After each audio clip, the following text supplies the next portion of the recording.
अस्सलामुअलैकुम। आप YouTube channel देख रहे हैं समर होम में देसी टिप्स।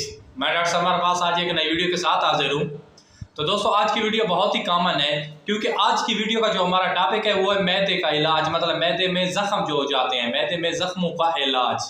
क्या है हमारे वीडियो का टॉपिक? मैदे में जो जख्म बन जाते हैं उसका इलाज। और इसके लिए ना मतलब बहुत सारी वजूहात हो सकती हैं, मतलब मैदे में क्यों जख्म हो जाते हैं। एक सवाल जहन में आता है ना कि मैदे में हमारे जख्म क्यों हो गए। सबसे ज़्यादा पहली बात तो ये है कि खुराक का गलत इस्तेमाल।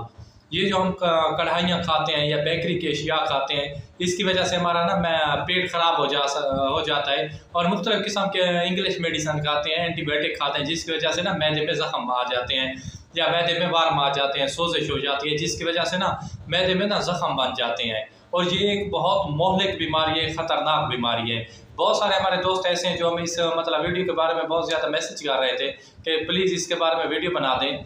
तो हमने बहुत ज़्यादा मतलब इस पे मेहनत की है, नुस्खा दरियाफ्त किया है। इंशाल्लाह जो हम आप तक बताते हैं, कुदरती नुस्खा है, मतलब हर्बल नुस्खा है, इसका कोई भी नुकसान नहीं है।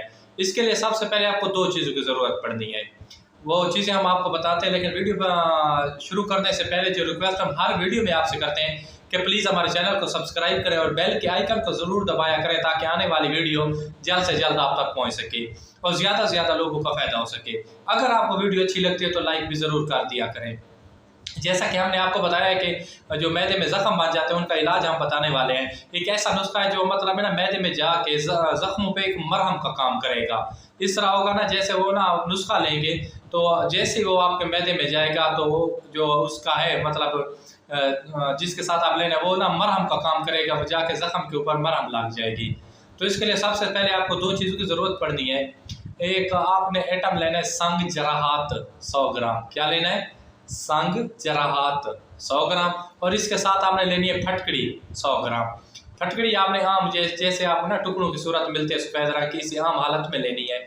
तो आपने करना है कि इन दोनों चीज़ों को ना अच्छी तरह इसका पाउडर तैयार करना है, संग जरात का भी और फटकड़ी का भी, और इनको अलग-अलग मतलब रखना है। 100 ग्राम आपने फटकड़ी का जो पाउडर अलग रखना है, 100 ग्राम संग जरात है उसको अलग रखना है। आपके पास ये तैयार हो गया। आपने किसी भी पंसार स्टोर से खाली कैप्सूल आपने ले लेने हैं 250 ग्राम में या 500 मिलीग्राम में।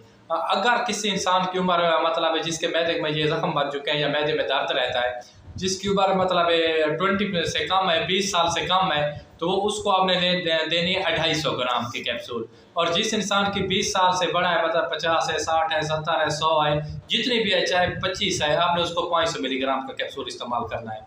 आपने फटकड़ी का अलहदा भर लेना है और इसका संगजरात का आपने अलहदा कैप्सूल भर लेना है। और आपने ये नुस्खा 15 दिन तक इस्तेमाल करना है। इंशाअल्लाह अगर अल्लाह ने चाहा तो बिल्कुल आप सेहतयाब हो जाएंगे।